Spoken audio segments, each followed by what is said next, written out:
Welcome to tech to Tamil channel. இன்னைக்கு நம்ம வீடியோவில் என்ன பார்க்க போறோம்னா ஜாவா எனும்ல one of the use cases தான் பார்க்க போகிறோம்.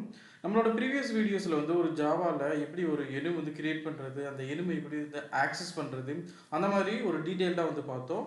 அதோட லிங்க்கை வந்து நான் கொடுக்குறேன், நீங்கள் வந்து பாருங்கள்.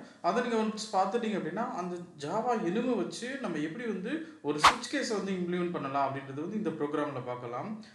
One of the use case தான். அதுக்கு நிறைய யூஸ் கேசஸ் இருக்குது. பட் பர்டிகுலர்லி இந்த யூஸ் கேஸில் வந்து ஒரு பேங்கிங் அப்ளிகேஷனில் டிஃப்ரெண்ட் அக்கௌண்ட் டைப் வச்சுட்டு அந்த ஈச் அக்கௌண்ட் டைப்புக்கு எப்படி வந்து ஒரு ரேட் ஆஃப் இன்ட்ரெஸ்ட் வந்து நம்ம ப்ரிடிக்ட் பண்ணலாம், அந்த மாதிரி ஒரு யூஸ் கேஸை எடுத்துகிட்டு நம்ம வந்து ஜாவா எனும் வந்து ஸ்விட்ச் கேஸில் இம்ப்ளிமெண்ட் பண்ணலாம். ஸோ அதனால் வீடியோ ஸ்கிப் பண்ணாமல் பார்த்தீங்கன்னா எப்படி வந்து யூஸ் பண்ணலாம் அப்படின்றது ஃபுல்லாக போகும். இந்த எக்ஸாம்பிளில் அக்கௌண்ட் டைப் அப்படின்ற எனுமை வந்து எப்படி வந்து நம்ம ஸ்விட்ச் கேஸில் யூஸ் பண்ணலாம் அப்படின்றத பார்க்கலாம். ஃபர்ஸ்ட் வந்து நம்ம கிரியேட் பண்ண அக்கௌண்ட் டைப் எனுமில் வந்து டிஃப்ரெண்ட் வேல்யூஸ் இருக்குது. Example from savings and FD RD இருக்குது. அதுக்கெல்லாம் டிஸ்கிரிப்ஷனும் க்ரியேட் பண்ணிட்டோம். இப்போ வந்து இந்த அக்கௌண்ட் டைப்பை எப்படி ஸ்விட்ச் கேஸில் யூஸ் பண்ணலாம் அப்படின்றத பார்க்கலாம். ஃபர்ஸ்ட் வந்து நான் அக்கௌண்ட் டைப் அந்த எனும் கான்ஸ்டன்ட் வந்து நான் டிக்ளேர் பண்ணிக்கிறேன். இந்த கேஸில் நான் சேவிங்ஸ்னு கொடுத்துருக்கேன். பட் உங்களோட யூஸ் கேஸ்க்கு ஏற்ற மாதிரி நம்ம என்ன எனும் வேணுமோ அதை நம்ம யூஸ் பண்ணிக்கலாம். அடுத்து வந்து இப்போ நான் ஸ்விட்ச் கேஸ் வந்து கிரியேட் பண்ணுறேன். இப்போ பார்த்தீங்கன்னா ஸ்விட்ச் கேஸ் வந்து க்ரியேட் ஆகிடுச்சு. இந்த ஸ்விட்ச் கேஸ்க்கு வந்து நம்ம என்ன பாஸ் பண்ணுறோன்னா அக்கௌண்ட் டைப் அப்படின்ற எனுமை தான் வந்து பாஸ் பண்ணுறோம். ஃபைன். இங்கே வந்து இன்ஸ்டெட் ஆஃப் இப்போ நான் இந்த கேஸில் வந்து வெறும் அக்கௌண்ட் டைப்போட டிஸ்கிரிப்ஷனை மட்டும் நான் பிரிண்ட் பண்ணாமல் நான் எக்ஸாம்பிள் வந்து ஒரு அக்கௌண்ட் டைப்புக்கும் ஒரு ரேட் ஆஃப் இன்ட்ரெஸ்ட் வந்து இது பண்ணுறேன். இப்போ சேவிங்ஸுக்கு வந்து ரேட் ஆஃப் இன்ட்ரெஸ்ட் வந்து 4 கொடுத்துருக்கேன். சிமிலர்லி நான் வந்து கரண்ட், ஸோ பார்த்தீங்கன்னா சேவிங்ஸுக்கு 4, கரண்ட்டுக்கு வந்து 3, எஃப்டிக்கு வந்து எஃப்டி வந்து கொஞ்சம் அதிகமாக கொடுப்பாங்கன்றனால அதுக்கு ஒரு 6, ஆர்டிக்கு வந்து ஒரு 7. எனக்கு எக்ஸாக்டாக என்ன இன்ட்ரெஸ்ட் என்னன்னு தெரியாது. ஃபஸ்ட்டு ஃபார் டெமோ பர்பஸ்க்கு வந்து நம்ம சம் ரேண்டம் வேல்யூஸ் தான் யூஸ் பண்ணுறேன்.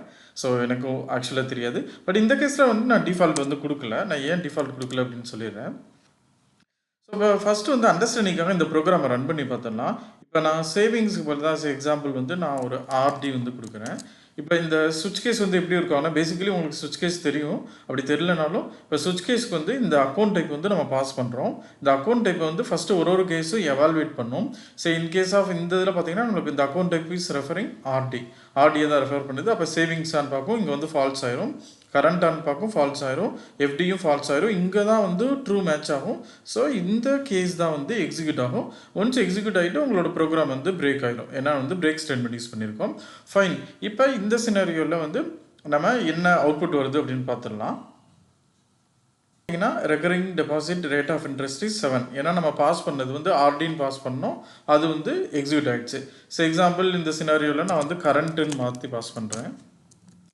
கரண்ட்டுன்னு பாஸ் பண்ணால் ஆப்வியஸ்லி நம்மளுக்கு இந்த பீஸ் ஆஃப் இது தான் வந்து ஒர்க் ஆகணும். ஃபார்மேட்டிங்காக நான் ஒரு சின்ன சேஞ்ச் மட்டும் பண்ணிக்கிறேன்.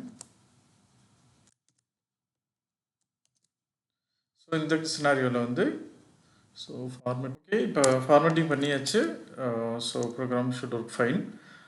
இப்போ நான் ரன் பண்ணுறேன். நம்மளோட எக்ஸ்பெக்டேஷன் வந்து ரேட் ஆஃப் இன்ட்ரெஸ்ட் வந்து 3 தான் வரணும்.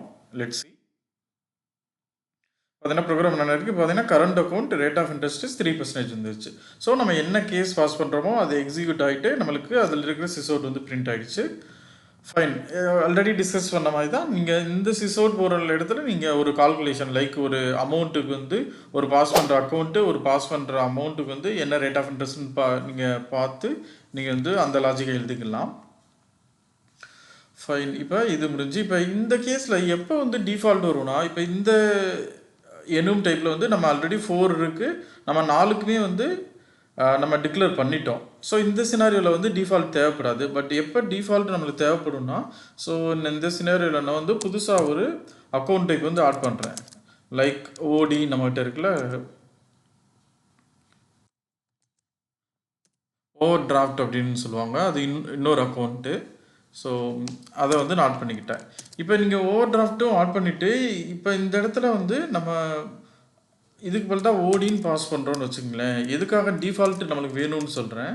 இப்போ இங்கே ஓடின்னு பாஸ் பண்ணுறோன்னா இங்கே ஓடிக்கு வந்து எந்த மேட்சிங்குமே இருக்காது. அப்போ நம்மளுக்கு எக்ஸப்ஷன் ஆகும். ஸோ எப்பயுமே வந்து நீங்கள் ஸ்விட்ச் கேஸ் எழுதுனீங்க அப்படின்னா better to have default block. இந்த டிஃபால்ட் பிளாக் என்ன ஆகும் அப்படின்னா நம்மளுக்கு பாஸ் பண்ணுற நம்ம பாஸ் பண்ணுற எனும் டைப் இஃப் நாட் அவைலபிள் அப்படின்னா இந்த சினாரியோவில் பார்த்தீங்கன்னா நம்ம எனுமில் ஆட் பண்ணிட்டோம், பட் சுவிட்சில் வந்து ஆட் பண்ண மறந்துட்டோம் அப்படின்ற சினாரியோவில் வந்து ஸோ நம்ம வந்து ஒரு சேஃபர் சைடு வந்து இன்வேலிட் அக்கௌண்ட் டைப் அப்படின்றது வந்து பிரிண்ட் பண்ணிடுவோம். ஸோ இந்த சினாரியோவில் ஓடிக்கு வந்து நம்ம கேஸ் டிஃபைன் பண்ணவே இல்லை. இப்போ நம்ம ரன் பண்ணோம் அப்படின்னா நம்மளுக்கு வந்து இன்வேலிட் அக்கௌண்ட் டைப் வந்து பிரிண்ட் ஆகும். ஸோ ஒரு டெவலப்பர் வந்து கிரியேட் பண்ணியிருக்காங்க, பட் இன்னொரு டெவலப்பர் வந்து ஃபர்காட் டு ஆட், அவங்க ஆட் பண்ண மறந்துட்டாங்க அப்படின்றப்ப அந்த சினாரியோவில் வந்து டிஃபால்ட் ஹெல்ப் பண்ணும். அதே போல் யூஸ்வலாகவே நம்ம எப்பயுமே சுவிட்ச் கேஸ் வந்து யூஸ் பண்ணுறப்ப பெட்டர் டு ஹேவ் டிஃபால்ட். அது வந்து it's kind of coding standard தான். ஸோ வென்எவர் நீங்கள் கிரியேட் பண்ணுறீங்க சுவிட்ச் கேஸ் கிரியேட் பண்ணுறப்ப better to handle default case as well. பார்த்தீங்கன்னா இந்த சினாரியோவில் இன்வேலிட் அக்கௌண்ட் டைப் வந்துருச்சு. ஸோ இந்த மாதிரி நம்மளுக்கு இப்போ பாஸ் பண்ணுறவங்க இந்த கிளாஸை இந்த மெத்தடை பாஸ் பண்ணுறவங்க தப்பான அக்கௌண்ட்டை பாஸ் பண்ணாலும் it have some valid error இருக்குது அப்படின்னு. பட் இந்த சினாரியோவில் நீங்கள் இன்னொரு கேஸ் போட்டு கூட நம்ம கிரியேட் பண்ணிக்கலாம். அது நீங்கள் ஒரு எக்ஸசைஸாக கூட எடுத்துக்கோங்க. வெரி சிம்பிள் தான். இந்த கேஸை நீங்கள் காப்பி பண்ணிவிட்டு இங்கே வந்து இந்த ஓடி அப்படின்ற அக்கௌண்ட் டைப்பை வந்து நீங்கள் மேட்ச் பண்ணிட்டீங்க அப்படின்னா நீங்கள் அதுக்கு ஏதாச்சும் ஒரு random return type like random rate of interest 3, 4 something like that நீங்கள் ஜஸ்ட் உங்களுக்கு வந்து ஒரு கேஸ் ஆட் பண்ணி அந்த கேஸு ப்ராப்பராக எக்ஸிக்யூட் ஆகுதான்னு பாருங்கள். ஓகே ஃப்ரெண்ட்ஸ், இந்த வீடியோவில் வந்து ஜஸ்ட்டு வந்து எனும் வந்து எப்படி ஒரு சுவிட்ச் கேஸில் யூஸ் பண்ணுறது அதுதான் வந்து கவர் பண்ணணும்னு நினச்சேன். ஐ ஹோப் உங்களுக்கு வந்து நான் சொன்னது புரிஞ்சிருக்கும்னு நினைக்கிறேன். நீங்கள் வந்து ட்ரை பண்ணி பாருங்கள். நீங்கள் ட்ரை பண்ணுறப்ப உங்களுக்கு ஏதாவது எரர் வருது, எக்ஸப்ஷன் வருது அப்படின்னா ஃபீல் ஃப்ரீ டு ஷேர் இந்த கமெண்ட்ஸில் ஷேர் பண்ணுங்கள், நான் அதுக்காக சொல்யூஷன் கொடுக்குறேன். ஓகே ஃப்ரெண்ட்ஸ், ஐ ஹோப் உங்களுக்கு இந்த வீடியோ பிடிச்சிருக்குன்னு நினைக்கிறேன். உங்களுக்கு இந்த வீடியோ பிடிச்சிருச்சுன்னா இந்த வீடியோவை லைக் பண்ணுங்கள். அதே போல் தமிழில் ப்ரோக்ராமிங் கற்றுக்கணுன்ற மாதிரி உங்கள் ஃப்ரெண்ட்ஸ் சர்க்கிளில் இருந்தாங்கன்னா அதுவும் வந்து இந்த சேனலையும் இந்த வீடியோவை ஷேர் பண்ணுங்கள். இந்த சேனலுக்கு ஹெல்ப்ஃபுல்லாக இருக்கும். ஓகே ஃப்ரெண்ட்ஸ், தேங்க்ஸ் ஃபார் வாட்சிங். உங்களை மீண்டும் இன்னொரு வீடியோவில் திரும்பவும் சந்திக்கிறேன்.